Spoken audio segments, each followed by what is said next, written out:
하나님 말씀은 요한복음 14장입니다.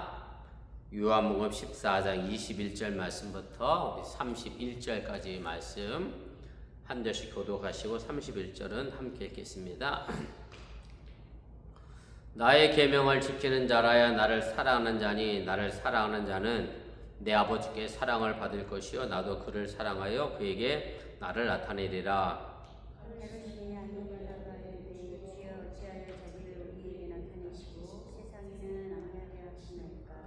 예수께서 대답하여 이르시되 사람이 나를 사랑하면 내 말을 지키리니 내 아버지께서 그를 사랑하실 것이요 우리가 그에게 가서 거처를 그와 함께 하리라. 나를 사랑하지 아니하는 자는 내 말을 지키지 아니하나니 너희가 듣는 말을 내 말이 아니요 나를 보내신 아버지의 말씀이니 내가 아직 너희와 함께 있어서 이 말을 너희에게 하였거니와 보혜사곧 아버지께서 내 이름으로 보내실 성령 그가 너희에게 모든 것을 가르치고 내가 너희에게 말한 모든 것을 생각하게 하리라. 평안을 너에게 끼치노니 곧 나의 평안을 너에게 주노라. 내가 너희에게 주는 것은 세상이 주는 것과 같지 아니하나 너희는 마음에 근심하지도 말고 두려워하지도 말라. 내가 갔다가 너희에게로 온다 하는 말을 너희가 들었나니 나를 사랑하는 자라면 내가 아버지께로 감을 기뻐하였으리라. 아버지는 나보다 크시니라. 이제 이 일이 일어나기 전에 너에게 말하는 것은 일이 일어날 때에 너희로 믿게 하려 함이라. 이후에 내 나를 마주하지 아니하시니 이 세상에 능히 오겠습니다. 그러나 너희는 내게 감당할 것이 없으니 오직 내가 아버지를 사랑하는 것과 아버지께서 명하신 대로 행하는 것을 세상이 알게 하려 함이로다. 일어나라 여기를 떠나자 하시니라. 아멘. 오늘은 요한복음 73번째 시간입니다. 오늘 예수님이 사랑의 계명을 말씀하시면서 그 다음에 자신이 떠나시는 이야기의 말씀을 하시게 됩니다. 그래서 내용분에 보시면 이제 두 번째 부분에 예수님의 고별 설교 두 번째 부분에서 제일 마지막 단락입니다. A와 A-에서 이제 A-에 가는 얘기를 하시고요. 사실은 A 부분에서 예수님께서 내가 너희들보다 먼저 가는 것은 너희를 위하여 처소를 예비하러 간다 라고 하면서 걱정하지 말라 그런 떠나심에 관한 이야기를 해주셨는데 오늘 A-에서도 동일한 말씀으로 자신이 떠나심에 관한 이야기를 하면서 그리고 그 거처에 관한 이야기도 다시 해주고 계셔서 이 두 부분이 병행 구조로서 샌드위치 구조로 이제 말씀을 이제 정리를 하게 됩니다. 우리 본문 개요로 가시면 2페이지입니다. 제가 5번부터 보겠습니다. 그래서 예수님께서 이미 보혜사 성령님을 제자들에게 보내주시겠다가 약속을 하셨고, 그 다음에 본달라가 이에 덧붙여서 성령이 오심으로 말미암아 우리 성도들에게 주는 평안이 무엇인지 그 평안의 의미에 관한 이야기를 해주고 계십니다. 그래서 성령의 사역으로 인하여 평안을 약속하시면서 다시 한번 14장 1절에서 말씀했던 것처럼 너희는 마음에 근심하지 말라, 두려워하지 말라, 이제 위로하시고 계시게 되고, 그리고 주님의 떠나가심에 대한 이제 제자들의 두려움이 그만큼 컸기 때문에 이제 마지막으로 다시 한번 이제 당부하고 이제 부탁을 하시게 됩니다. 그러면서 예수님께서는 비록 자신이 떠난다 할지라도 결코 세상적인 평안과는 질적으로 다른 참된 평안을 제자들이 누릴 수 있도록 해주시겠다 그렇게 약속을 하게 되고요. 이제 처음에는 이제 보혜사를 보내주시겠다라고 했는데 오늘 여기서는 보혜사 성령이라고 구체적으로 그 이름을 언급하면서 보혜사 성령님이 우리에게 오시기 때문에 예수님이 떠나간 그 빈자리로 인하여 슬퍼하거나 두려워할 필요가 없음에 관한 이야기를 하면서 오늘 예수님께서 가셔야 보혜사 성령님께서 오시는 것을 제자들이 제대로 안다라고 하면 오히려 예수님이 가시는 것을 제자들이 더 기뻐하게 될 것이다 라고 그렇게 말씀을 하시게 됩니다. 그리고 마지막 부분에서 이제 성도 안에 내주하시는 성령으로 말미암아 우리가 영원한 생명과 영적인 평안을 누리게 될 것이고 또 세상에 어떤 핍박과 환난을 당한다 할지라도 우리가 잃어버리지 아니하는 참된 평안을 소유하게 될 것임을 말씀해 주고 계십니다. 자, 우리 차례대로 본문 주석 보면서 자세하게 말씀을 좀 다시 살펴보겠습니다. 어떤 사람이 예수님을 사랑하는 사람입니까? 오늘 21절부터 24절까지 있는 말씀의 내용인데 제가 다시 읽어드리겠습니다. 나의 계명을 지키는 자라야 나를 사랑하는 자니 나를 사랑하는 자는 내 아버지께 사랑을 받을 것이요 나도 그를 사랑하여 그에게 나를 나타내리라. 가롯인 아닌 유다가 이르되 주여 어찌하여 자기를 우리에게는 나타내시고 세상에는 아니하려 하시나이까. 예수께서 대답하여 이르시되 사람이 나를 사랑하면 내 말을 지키리니 내 아버지께서 그를 사랑하실 것이요 우리가 그에게 가서 거처를 구하 함께 하리라. 나를 사랑하는 자는 내 말을 지키지 아니하나니 너희가 듣는 말은 내 말이 아니요 나를 보내신 아버지의 말씀이니라. 그래서 오늘 예수님께서 이제 제자들에게 보혜사 성령을 이제 보내주시겠다라고 말씀하셨는데 사실은 보혜사 성령을 받는 조건이 있습니다. 그것은 뭐냐면 예수님의 계명을 지키고 이제 순종하는 거고요. 그래서 예수님의 계명을 지키고 순종하는 그것이 실제적으로 예수님을 사랑하는 증거다라고 이제 말씀을 해 주고 계십니다. 그래서 예수님은 사실은 실제적인 믿음의 생활의 원리를 우리에게 알려주시는 겁니다. 우리가 예수님을 사랑하면 당연히 예수님 말씀의 계명을 지키는 것이다. 그것이 실제적으로 우리에게 주어진 것이라고 하는 얘기고, 여러분들이 다 경험해서 아시겠습니다만은 내가 자녀를 사랑하거나 혹은 남편과 아내를 사랑하거나 그 누군가를 사랑한다라고 하면 그 사람을 위하여 내 삶을 드리고 헌신하는 것처럼 우리가 예수님을 사랑한다고 하면 마땅히 예수님의 계명을 지키는 것이다. 그것이 맞는 말이다라고 이야기하시고 계십니다. 그러면서 본인이 먼저 하나님을 사랑하기 때문에 하나님의 계명을 잘 지켰다라고 하는 얘기를 하십니다. 그것이 이번에 있는 요한복음 14장 31절에 있는 말씀, 오늘 본문 마지막 절인데요. 오직 내가 아버지를 사랑하는 것과 아버지께서 명하신 대로 행하는 것을 세상이 알게 하려 함이라. 그래서 예수님이 하나님의 말씀을 지킴으로 해서 예수님이 하나님을 사랑하는구나 라고 하여금 세상 사람들이 알게 하기 위하여 그런 행동을 하셨다라고 하는 얘기입니다. 이제 그러면서 예수님께서 앞에서 없었던 약속을 여기 이제 덧붙이게 되는데 그것을 이제 두 가지로 이제 이야기를 하게 됩니다. 그 첫째는 내 아버지, 다시 말씀드리면 성부 하나님께 사랑을 받을 것이다. 예수님을 사랑하면 하나님도 우리를 사랑하실 것이다 라고 이야기하신 거고요. 이제 두 번째는 예수님도 바로 그 사람을, 우리를 사랑하셔서 우리에게 그 자신을 나타내 주실 것이다 라고 이야기를 하게 됩니다. 사실 오늘 여기 나타내 주실 것이다 라고 얘기했습니다만은 제가 후반부에 다시 설명하겠습니다만은 예수님이 우리 안에 거주하시는, 내주하는 일을 우리와 함께 하시겠다라는 얘기고 나와 동행하시겠다고 하는 말이 바로 나타내신다라고 하는 그런 말입니다. 그래서 우리가 예수님의 말씀을 지켜 행하고 계명을 지키면 예수님은 우리 마음속에 함께 우리와 동행하신다라고 하는 이제 그런 얘기입니다. 그러자 이제 이 말씀을 이렇게 하시고 나서 이제 좀 이해하기 어려운 이제 말씀을 하시니까 오늘 가롯이 아닌 유다가 예수님께 이런 질문을 하게 됩니다. 오늘 23절에 있는 말씀인데 보면 그러세요. 주여 어찌하여 자기를 우리에게는 나타내시고 세상에는 아니하려 하시나이까? 이렇게 묻습니다.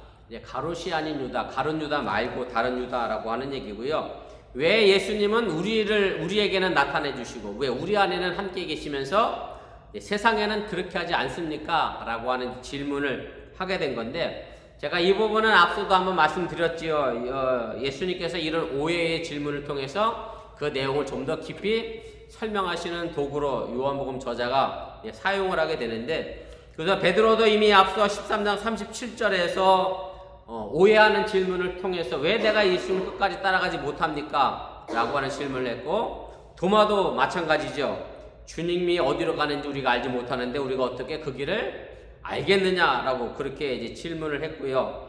또 빌립도 마찬가지로 오해한 질문을 하게 됩니다. 아버지를 우리에게 보여주시면 그러면 족하겠습니다 라고 이야기를 하면서 잘못된 질문을 통해서 예수님께서 좀 더 깊은 의미를 설명하게 되는데 바로 이 부분도 이제 가롯이 아닌 유다의 질문 또한 그런 맥락에서 같이 생각해 볼 수가 있습니다.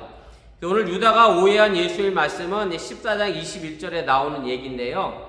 예수님의 계명을 지키는 사람, 예수님을 사랑하는 사람에게 예수님이 그에게 어떻게 하겠다고요? 나를 나타낼 거다라고 얘기했잖아요. 이건 제가 아까도 나타낼 거라는 말을 의미를 내주하시는 것으로, 내 안에 거하시는 것으로 이해하시면 된다라고 이제 말씀을 드렸는데, 그래서 가롯이 아닌 유다가 오해한 것은 무엇이냐면, 왜 예수님은 재림하셔서 오시는데, 쉽게 말하면 재림 예수를 얘기하는 겁니다. 예수님이 승천하셨다가 재림해서 오시면 우리만 볼 게 아니라 결국 누구도 볼 수 있어요? 세상 전부가 볼 건데 어떻게 우리에게만 나타나고 세상에는 나타나지 않는다 이게 말이 되느냐라고 하는 이제 질문을 하게 되는 거고요. 그래서 이 부분에 대하여 예수님께서 이어서 23절부터 24절까지 그 나타낸다라고 하는 말의 의미가 무엇인지를 우리에게 설명을 해주시는데, 그냥 우리 눈에 나타나 보인다는 의미가 아니라 그 예수님이 우리 마음속에 내주하신다, 함께 하신다라고 하는 말씀을 설명을 해주고 계십니다. 그래서 예수님을 사랑해서 예수님의 계명을 지키는 사람들에게 주시는 약속이 뭐냐면, 현재에 실현된 내주, 좀 어려운 말일 수도 있는데, 지금 내 안에 누가 계세요? 예수님이 계실 것이다 라고 하는 얘기인데요. 왜 제가 현재에 실현된 내주라고 표현을 했느냐면, 예수님이 지금 자꾸 뭐 한다 그랬죠? 가실 것이다. 앞으로 가서 또 예비할 거다. 그러니까 그 전부 무슨 예 해당하는 거예요? 앞으로 일어날 미래에 해당하는 얘기거든요. 그런데 오늘 예수님이 말씀하시고 있는 23절에 있는 말씀은 내가 갔다가 다시 올 것이다 라고 얘기하면서 우리가 올 것이라고 얘기를 해요. 내가 온다고 하지 않고 우리가 온다라고 그랬는데, 그래서 복수형을 썼거든요. 그래서 여러분들 이 부분에서 한번 기억해야 될 것은 바로 하나님과 예수님과 성부가 함께, 성령님이 함께 동행하여 주신다라고 하는 삼위일체 하나님에 관한 표현의 양식을 이제 이야기하게 되는데, 그래서 오늘 23절의 말씀에 보면 이렇게 돼 있어요. 제가 23절만 다시 읽어볼 테니까 들어보세요. 예수께서 대답하여 이르시되 사람이 나를 사랑하면 내 말을 지키리니 내 아버지께서 그를 사랑하실 것이요 우리가 그에게 가서 거처를 그와 함께 하리라. 그래서 우리가, 예수님과 하나님과 성령님이 우리 어디에 계세요? 나에게 찾아와서 그 거처를 내 마음속에 함께 거주하신다. 그래서 앞으로 일어날 미래의 이야기이기도 하지만 예수님의 그 말씀은 지금 하나님의 말씀을 지키고 예수님의 계명을 지키고 예수님을 사랑하면 예수님이 지금 어디에 계세요? 우리 마음속에 내주하신다. 예수님과 함께하는 신비한 연합을 우리가 누리게 된다라고 하는 그런 얘기입니다. 그래서 제가 이미 여러 번 말씀드렸습니다만, 요한복음에는 이미와 아직이란 용어가 제가 여러 번 말씀드렸죠.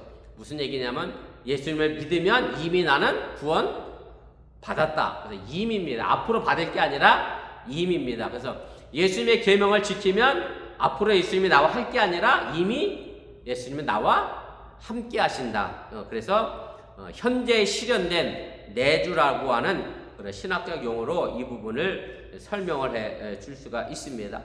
자, 이 3페이지 제일 아랫된 10번입니다. 여기서 우리가 유의할 점은 뭐냐면, 성령의 임재는 다시 말씀드려 삼위일체 하나님께서 우리 안에 거처를 삼으시고 우리에게 거하신다라고 하는 것을 의미를 하게 되고요. 그래서 죄인 되었던 우리의 몸이 예수님으로 말미암아 삼위일체 하나님의 거룩한 성전이 되어졌다라고 하는 얘기고, 그래서 성도된 우리는 누구든지 자기 몸을 세상에 속된 것로부터 우리가 거룩히 구별해야 될 책임이 있음을 여러분들이 잊지 마시기를 바랍니다. 우리 4페이지로 가겠습니다. 그 다음에 24절에서 예수님을 사랑하지 않는 사람들에 관한 이야기를 하게 됩니다. 결국 예수님을 사랑하지 않는 사람들은 뭐를 안 지키겠어요? 예수님의 계명을 지키지 않는 것은 이제 당연하다라고 하는 얘기고, 그래서 여기서 지키지 아니한다라고 하는 로 번역된 헬라어가 우테레이라고 하는 단어로 쓰였습니다. 현재 시제고요. 그래서 예수님을 사랑하지 않는 사람들은 계속해서 예수님의 말씀을 거부하고 업신여길 것을 암시하고 가르쳐 주고 있는 거고, 바로 이 사람들이 그때 당시 바리새인들과 사두개인들, 바로 유대인들이었음을 예수님은 다시 한번 말씀을 해 주시게 됩니다. 그래서 예수님이 여기서 두 가지 사실을 이제 강조하시게 되는데, 첫째는 하나님의 말과 아들의 말이 하나라는 것. 하나님의 말과 아들의 말. 그러니까 쉽게 말씀드리면 하나님과 예수님이 동일하신 분이다라는 것을 다시 한번 이야기하면서, 예수님이 말씀하시는 것은 그냥 헛된 말이 아니라 하나님의 말을 대언하는 신적인 권위가 있는 말씀임을 분명하게 이야기를 하게 되는 겁니다. 선지자들은 일개 개인으로서, 사람으로서 하나님의 말씀을 대신 전하는 사람이었다라고 하면, 예수님은 하나님과 한 분으로서 절제다 하나님의 말씀을 그대로 증거해 주시는 분이다 라고 얘기하고, 전달자가 아니라 바로 주체이심을 말씀을 해 주고 있습니다. 13번입니다. 두 번째 강조하고 있는 것은 아까도 말씀드렸던 것처럼 바리새인들과 사두개인들, 유대인의 종교 지도자들에게 대한 경고의 말씀입니다. 사랑하지 않으면 계명을 지키지 않는다라고 이야기하게 되고, 그렇게 되면 결국 예수님을 거부하여 그들이 구원에서 멀어질 것임에 관하여 분명하게 말씀하고 계심을 여러분들이 깨달으시기를 바랍니다. 2번입니다. 예수님이 주시는 평안은 그럼 어떤 평안입니까? 오늘 25절부터 27절까지 있는 말씀입니다. 내가 아직 너희와 함께 있어서 이 말을 너희에게 하였거니와 보혜사 곧 아버지께서 내 이름으로 보내실 성령, 그가 너희에게 모든 것을 가르치고 내가 너희에게 말한 모든 것을 생각나게 하리라. 평안을 너희에게 끼치노니 곧 나의 평안을 너희에게 주노라. 내가 너희에게 주는 것은 세상에 주는 것과 같지 아니하니라. 너희는 마음에 근심하지도 말고 두려워하지도 말라. 예수님이 가심으로 해서 제자들에게 일어나는 변화는 16절에서 앞서 이렇게 말씀하셨어요. 또 다른 보혜사를 보내주실 것이다 라고 이제 약속을 하셨는데, 오늘 여기서는 또 다른 보혜사라고 하면서 그 보혜사는 누구냐? 성령이다 라고 분명하게 말씀을 해 주고 계십니다. 요한복음에서 예수님께서 성령을 언급한 것은 딱 3번입니다. 오늘 본문까지 포함해서 딱 3번뿐이고요. 제가 2번은 각주 하단에 달아드렸는데 1장 33절에 있는 말씀하고 그 다음에 20장 22절에 나와 있는 딱 이 3부분만 성령이라는 말이 언급이 되어져 있고요. 그래서 예수님께서 이 부분에서 이제 성령의 특성과 역할이 무엇인지 분명하게 오늘 우리에게 이제 가르쳐 주고 계십니다. 2번입니다. 예수님이 약속하신 이제 성령의 역할은 크게 둘로 우리가 생각해 볼 수가 있는데, 첫째는 모든 일을 가르치실 것이다 라고 하는 얘기입니다. 가르치신다라고 하는 것으로 번역된 헬라어가 이제 디닥세이라는 단어인데 미래 시제로 쓰였고요. 성령께서 미래에 계속해서 성도들을 가르쳐 주실 것이다 라는 것을 이제 말씀을 해주고 있는 것이고, 우리가 이 부분에서 또 하나 좀 생각해 봐야 될 것은 뭐냐면, 성령은 우리를 위하여 열심히 가르치고 있는데 우리가 그 성령의 가르침을 못 알아먹으면 성령의 가르침이 아무런 의미가 없게 된다. 그래서 제가 여러분들에게 드리고 싶은 말씀은, 성령의 감화나 감동에 우리가 사실은 민감하게 반응해야 한다라는 사실을 여러분들이 잊지 마시길 바랍니다. 성령님이 내게 주시는 말씀이라고 생각되어지거든 여러분들이 그 말씀을 바르게 가르치고 배우고 행할 수 있기를 주님의 이름으로 다시 한번 간절히 부탁을 드립니다. 자, 두 번째로 성령의 역할은 예수님께서 말씀하신 것을 계속 생각나게 하신다, 회상시킨다 라고 하는 얘기입니다. 그래서 생각나게 하신다라고 번역된 헬라어도 여전히 미래 시제고요. 앞으로 계속해서 생각나게 할 것이고 깨우쳐 주실 것이고 회상시킬 것이다 라고 하는 의미를 우리가 전달해 주고 있습니다. 그래서 이 말씀의 의미는 예수님께서는 이 땅에 계시지는 않습니다만은, 그럼에도 불구하고 예수님의 말씀은 성령님을 통하여 계속해서 이 땅에 남아 있을 것임을 분명하게 보여주고 있는 거고, 예수님 말씀이 남아 있다고 하는 얘기는 예수님 말씀을 통해서 우리에게 구원의 길이 계속해서 열려지게 만드는 것이 성령의 사역임을 또한 여러분들이 깨달으시기를 바랍니다. 오늘 예수님께서 평안을 주시겠다라고 약속을 했는데요. 제가 이것도 여러 번 말씀을 드렸습니다만은, 주님이 주시는 평안이라는 것은 내 외적인 환경이 평안해서 평안하다라는 뜻은 결코 아니다라고 하는 얘기고요. 단지 뭐 전쟁이 없거나 혹은 내 삶에 긴장의 상태가 없는 평안이 아니라고 하는 얘기입니다. 사실은 이런 평안은 우리가 갖기가 사실은 좀 어렵습니다. 굉장히 조건적이잖아요. 여러분들의 삶이 어찌 보면 매일같이 우리 복음성가 가사처럼 날마다 숨쉬는 순간마다 어려운 일이 있는데 그렇게 생각하면 내게 평안이 있을 날이 거의 없다 이렇게 생각할 수 있는데, 그럼에도 불구하고 예수님이 평안을 얘기하신 것은 뭐냐면, 제가 앞서도 말씀드렸던 것처럼 우리가 평안할 수 있는 이유는 내 마음속에 누가 계시기 때문에? 예수님이 내주하시기 때문에, 예수님이 나와 함께 하시기 때문에, 예수님이 나를 구원하셨기 때문에. 그래서 하박국 선지자의 고백처럼 나를 구원하신 하나님 때문에 외양간에 소가 양이 없어도 감람나무에 무화과나무에 열매가 없어도 평안할 수 있는 것이 바로 주님이 주시는 평안이고, 사실은 요한복음을 제외한 다른 공간복음서에서는 이 평안을 어떻게 또 설명하고 있느냐면, 영원한 생명을 소유한 평안, 우리가 구원받아 영원한 생명을 얻었기에 평안한 것임을 여러분들이 또한 믿으시기를 바랍니다. 그래서 설령대 환경이 어렵다 할지라도 주님이 주신 평안으로 인하여 한숨이 변하여 찬송이 될 수 있는 그런 믿음의 삶을 살아낼 수 있기를 바랍니다. 자, 마지막 3번입니다. 자, 예수님의 가심으로 우리에게 오는 유혹이 무엇입니까? 오늘 28절 말씀부터 31절까지 있는 말씀인데 제가 다시 읽어드립니다.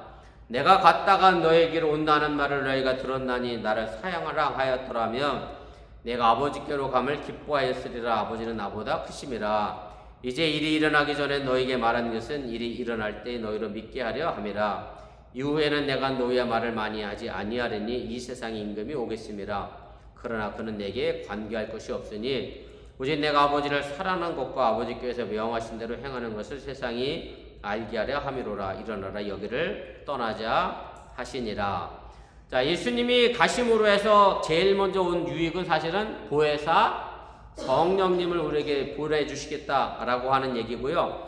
또 이어서 오늘 28절에 예수님께서 또 다른 유익을 우리에게 말씀해 주고 계신데, 그것은 뭐냐면 제자들이 예수님이 가심의 의미를 알고, 예수님이 가셔야 보혜사 성령님 오시고 그리고 예수님이 내 주 안에 거하신다라는 것을 알고, 또 예수님을 사랑하고 믿었더라고 하면 근심하고 두려워한다. 예수님이 가는 것 때문에 근심하고 두려워할 이유가 없다라고 하는 얘기죠. 오히려 가셔서 더 좋아해야 한다, 기뻐해야 한다라고 하는 그런 얘기입니다.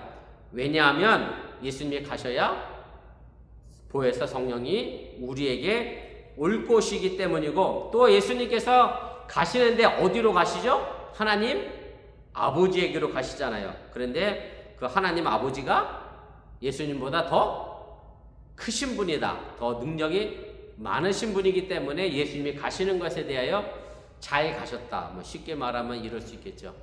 뭐 오늘 찬미 씨와 서연이와 광성 이야기도 했습니다. 더 잘 돼서 가면 어디로 가면 되나? 현대기아 가면 더 잘 가는 거예요? 이런 느낌이잖아. 그죠? 그래서 예수님이 가셔야 우리가 더 좋은 건 뭐냐면 하나님의 능력이 더 크기에 바로 성부 하나님께서 또 우리와 동행하시고 함께 하시기 때문에 예수님이 가신 것에 대하여도 큰 기쁨을 누리게 된다라고 하는 얘기입니다. 그래서 성부, 성자, 성령, 물론 삼위일체 하나님이시지만 거기에는 나름대로의 질서가 있다라고 하는 얘기고, 성부 하나님이 제일 크시고, 그 다음에 성부 하나님과 성자 예수님이 성령님을 다스리시고, 그리고 성부 하나님께 또 성자 예수님께 성령님이 순종하신다라는 그 관계를 여러분들이 기억하시기를 바라고요. 그래서 예수님이 가시는 것은 예수님 자신에게도 영광이 되지만 하나님께로 가기 때문에 우리에게도 더 큰 영광이 된다고, 우리에게 또한의 구원의 길이 열려지게 됨을 여러분들이 깨달으시기 바랍니다.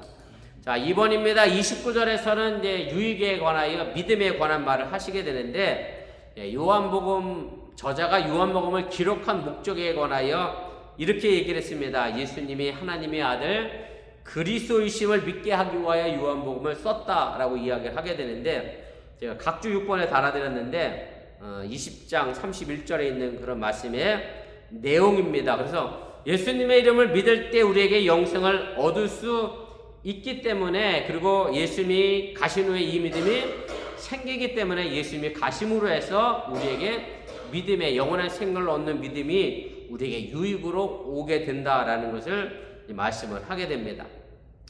자, 3번입니다. 이제 예수님께서 가시면서 앞으로 이 세상 임금이 올 것이다 라고 이야기를 하게 되는데, 이 세상 임금이 오겠다라고 하는 말은 예수님의 순환, 십자가의 죽음이 곧 다가왔음을 의미하는 거고요. 실제로 예수님께서 가룟 유다의 마음에 뭐가 들어갔다 그랬죠? 사탄이 들어갔다라고 이야기를 하게 됐는데, 그래서 얼마 있지 않아서 가룟 유다가 누구랑 같이 올 거예요? 로마 군인들과 예수님을 잡으러 같이 오기 때문에 바로 이 세상 임금이 온다라고 하는 얘기는 바로 그 의미로 이야기한 것이고요. 그래서 예수님이 곧 순환을 받고 십자가에서 돌아가실 것임을 표현한 그런 내용의 말씀임을 여러분들이 이해하시길 바랍니다. 마지막 31절은 예수님께서 자신을 십자가의 죽음에 내어주신 목적이 나오는데, 내가 왜 십자가에서 죽느냐라고 하면 겟세마네 동산에서 예수님이 기도하셨던 것처럼 내 뜻대로가 아니라 누구의 뜻대로?